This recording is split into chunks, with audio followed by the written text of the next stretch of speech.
près de 320 soldats israéliens tués.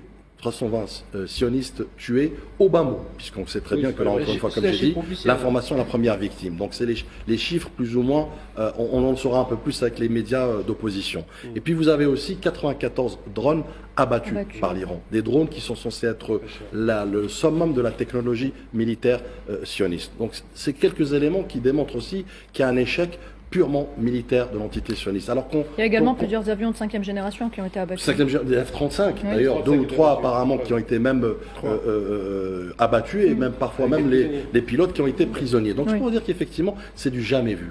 Et quelques autres éléments chiffrés, plus de 3500 projectiles ont été, se sont abattus sur les territoires occupés, à plus de 1000 notamment 1000 fois le dôme de verre, je dis bien le dôme de verre et non plus le dôme de fer. Il s'est brisé en 1000 morceaux. Et qui a démontré ses limites, qui a démontré ses limites.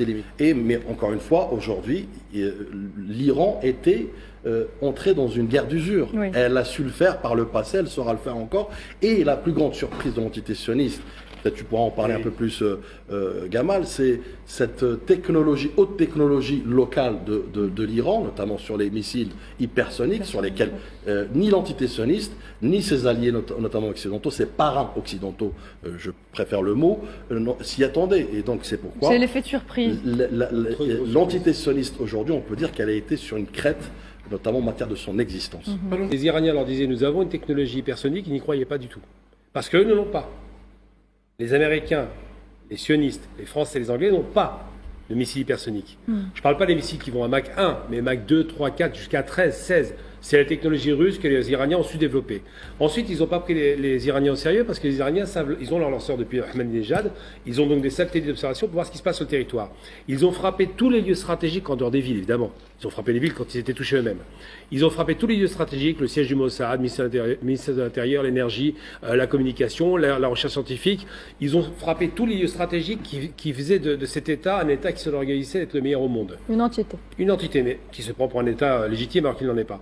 Et ce qui se passe, pourquoi je pose la question de qui a gagné la guerre? Parce qu'en termes réels, quand on fait une guerre, quand on provoque une guerre, puisque c'est une guerre d'agression, qui est illégale, on le rappelle. Rappelons qu'ils ont attaqué tout le monde dans la région, c'est un État prédateur. Je parle de ce nouveau Hitler qui est en place actuellement, qui va bientôt sauter. Quand on fait une guerre, on affiche des objectifs et c'était clair. Faire tomber la République islamique, désarmer la République islamique, en finir avec le programme nucléaire. Tous les objectifs ne sont pas atteints. La République islamique est toujours en place. Le programme nucléaire n'a pas du tout été détruit, contrairement à ce qui était raconté. Même les Américains ont fait des frappes comme ça pour la décoration, mais ils n'y croyaient pas du tout. Et surtout, c'est intéressant parce qu'on a des Scott Reader et autres qui en parlent sur Internet. Et surtout, on a des images qui arrivent maintenant. En dépit, la vérité était la première victime, effectivement, des images censurées parce que l'État sioniste était en panique. Ces citoyens filmés, diffusés. On voyait du Gaza en plein Tel Aviv, ce qui est extraordinaire. En dépit de tout cela, on se rend compte que la résistance palestinienne et tout l'axe de la résistance a été frappé durement, mais a résisté jusqu'à aujourd'hui. Les Palestiniens résistent, pour donner un chiffre. Il y a 4 jours, 7 Israéliens sionistes tués dans un char Merkava par un Palestinien, un combattant. Et en plus, le Hezbollah n'a pas répondu aux attaques alors qu'il pouvait le faire.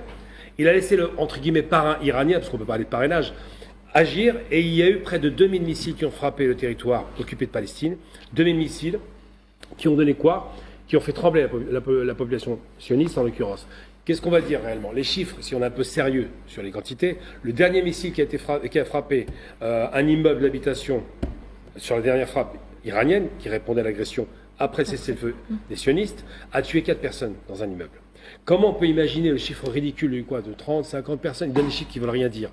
En réalité, ils cachent leur défaite parce que la seule fois dans leur histoire, depuis cette affaire-là, où ils avaient été frappés, c'était en 91 par Saddam Hussein. 67 missiles Scud ont touché Tel Aviv. On parle de censure militaire, Gamal. Je suis pas d'accord sur un point. C'est une censure militaire, Gamal. C'est une censure militaire, c'est une censure idéologique. Parce que Netanyahou, il a vendu du rêve. Il a dit à sa population, je vais vous protéger, vous avez un. Je suis pas d'accord sur un point, Gamal. Juste fini. Attends, ça part. Là, je rebondis sur ce que tu disais tout à l'heure. Dôme de fer a fondu en du verre, c'est vrai, c'est bien de le dire. Il leur a vendu la sécurité, ça n'a pas marché. Aujourd'hui, toutes les villes ont été frappées et la question de l'existence des sionistes, c'est la négociation qui va être imposée par Netanyahou.